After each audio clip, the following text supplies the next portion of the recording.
La cara oscura de Chespirito, más verdugo que víctima.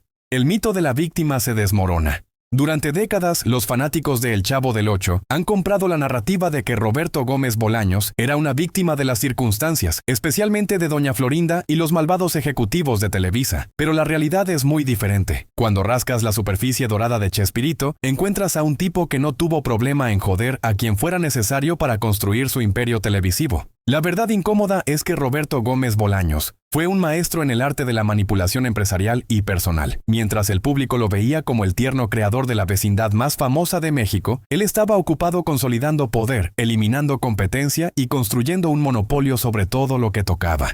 El abandono de las 6 hijas, un padre ausente. Empecemos por lo más jodido. Roberto tuvo 6 hijos con su primera esposa, Graciela Fernández, y básicamente los abandonó cuando decidió que Florinda Mesa era más importante para su carrera. No estamos hablando de un divorcio civilizado donde el padre mantiene contacto con sus hijos. Estamos hablando de un hombre que literalmente se fue de casa y construyó una nueva vida, dejando a sus hijos preguntándose qué carajo había pasado con su papá.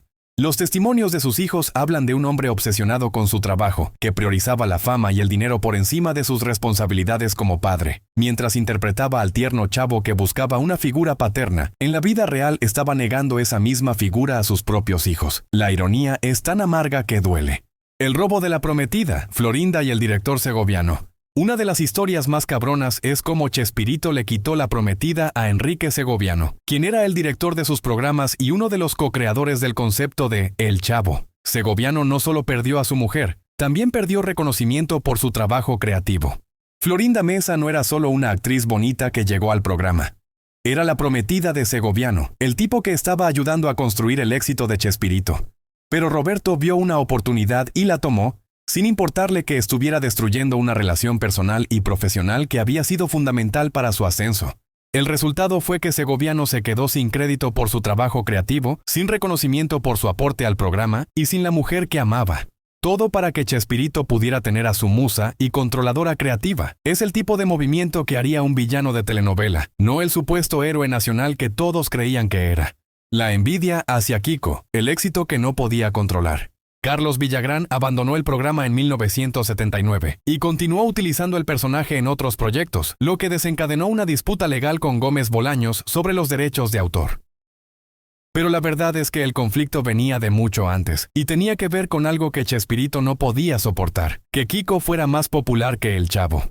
Las encuestas y la reacción del público siempre mostraban que Kiko era el personaje favorito. Los niños gritaban más cuando aparecía en pantalla, sus frases se volvían más populares y Carlos Villagrán recibía más atención del público. Esto carcomía a Roberto, quien había creado el programa para ser la estrella indiscutible. Roberto sostenía que, si bien Carlos aportó ideas, el concepto era suyo, generando un conflicto de intereses. Pero la realidad es que Villagrán no solo aportó ideas, creó completamente la personalidad de Kiko, sus gestos, sus frases icónicas como «no me simpatizas» y «se me chispoteó». El niño rico y mimado era una creación colaborativa, pero Chespirito se apropió de todo.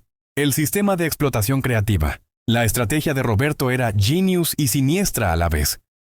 Él controlaba los guiones y las características básicas de los personajes, pero permitía que los actores desarrollaran las personalidades, los gestos, las frases y todo lo que hacía memorables a esos personajes. Una vez que los personajes se volvían populares, él reclamaba todos los derechos como autor intelectual. Roberto Gómez estableció batallas legales con los antiguos actores de El Chavo del Ocho para evitar que usaran los personajes del programa sin su consentimiento. No le bastaba con haber sido el jefe durante años. También tenía que asegurarse de que nadie más pudiera beneficiarse del trabajo que habían hecho juntos. Los actores crearon a los personajes con su talento, su físico, su interpretación, pero legalmente no tenían derecho a nada. Chespirito había estructurado todo para que él fuera el único dueño de una creación colectiva. Es como si el chef se quedara con todo el mérito por un platillo que cocinó un equipo entero. La guerra con Capulina, competencia desleal. La serie Chespirito. Sin querer queriendo, retrata a Capulina como alguien que humillaba a Roberto Gómez Bolaños, pero los que conocían la industria saben que la historia era muy diferente. Capulina ya era una estrella establecida cuando Roberto empezaba y en lugar de aprender del veterano, Chespirito veía en él una amenaza. Los conflictos entre ambos no eran casuales. Roberto utilizaba su posición en Televisa para limitar las oportunidades de Capulina, influía en las decisiones de programación para que sus horarios no compitieran favorablemente, y se aseguraba de que los recursos de producción se concentraran en sus proyectos. La realidad es que Capulina representaba una forma de hacer comedia que Roberto quería eliminar. Era competencia directa en el mismo target de audiencia, y Chespirito no estaba dispuesto a compartir el mercado con nadie. El monopolio de los derechos, el robo legal perfecto. La jugada más brillante y descarada de Roberto fue cómo estructuró los derechos de autor.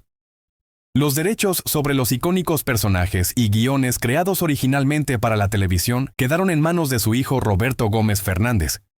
Pero el sistema que él creó era una máquina de hacer dinero que dejaba fuera a todos los que habían contribuido al éxito. Los actores no reciben ni un peso por las retransmisiones, las mercancías o cualquier explotación comercial de los personajes que ellos ayudaron a crear. María Antonieta de las Nieves, La Chilindrina, Ramón Valdés, Don Ramón, Carlos Villagrán, Kiko. Todos ellos dieron vida a esos personajes, pero legalmente no tienen derecho a nada.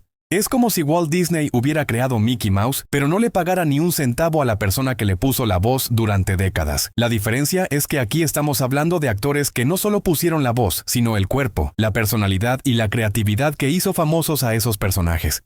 Las víctimas del Imperio Chespirito. Carlos Villagrán perdió el derecho a interpretar al personaje que él había co-creado, y tuvo que pelear legalmente para poder usar una versión modificada llamada Kiko en sus propios proyectos. María Antonieta de las Nieves se vio envuelta en el mismo tipo de disputas legales, perdiendo control sobre La Chilindrina después de años de darle vida. Ramón Valdés murió antes de que los conflictos legales explotaran completamente, pero sus herederos tampoco recibieron reconocimiento económico por su contribución. Enrique Segoviano perdió reconocimiento como co-creador y director, además de perder a su prometida en el proceso. Los 6 hijos de su primer matrimonio crecieron sin padre mientras él construía un imperio mediático. El legado tóxico. En 2020, Roberto Gómez Fernández había anunciado que los productos de su padre dejarían de emitirse debido a la falta de renovación de derechos por parte de Televisa. Incluso después de muerto, el sistema que Roberto creó sigue generando conflictos y dejando fuera a los verdaderos creadores. La realidad es que Roberto Gómez Bolaños fue un empresario implacable que se disfrazó de comediante tierno. Construyó un imperio sobre el trabajo de otros, se apropió de creaciones colectivas y utilizó el sistema legal para mantener un monopolio sobre personajes que eran el resultado del talento de un equipo completo. Mientras el público sigue viendo las reposiciones y comprando mercancía de El Chavo, los actores que dieron vida a esos personajes siguen sin recibir ni un peso. Los verdaderos creadores de la magia de la vecindad del Chavo fueron borrados de la historia oficial, reemplazados por la narrativa de que todo salió de la mente genial de un solo hombre. La próxima vez que veas a El Chavo preguntándole a Don Ramón, ¿y el Kiko? Recuerda que la respuesta real es, lo jodió Chespirito con una demanda. Conclusión, el verdugo con máscara de víctima.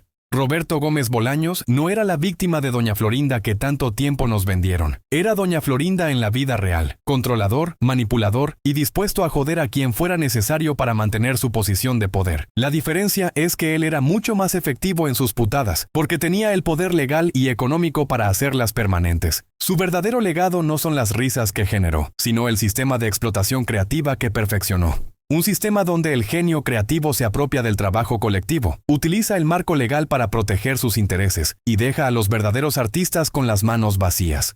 Chespirito murió en 2014, pero su máquina de hacer dinero sigue funcionando, alimentándose del trabajo de gente que ya no puede reclamar ni un peso por haber creado algunos de los personajes más queridos de la televisión latinoamericana. Esa es la verdadera historia de Roberto Gómez Bolaños, no la del genio incomprendido, sino la del empresario que supo cómo robar legalmente el talento de otros y hacerse millonario en el proceso.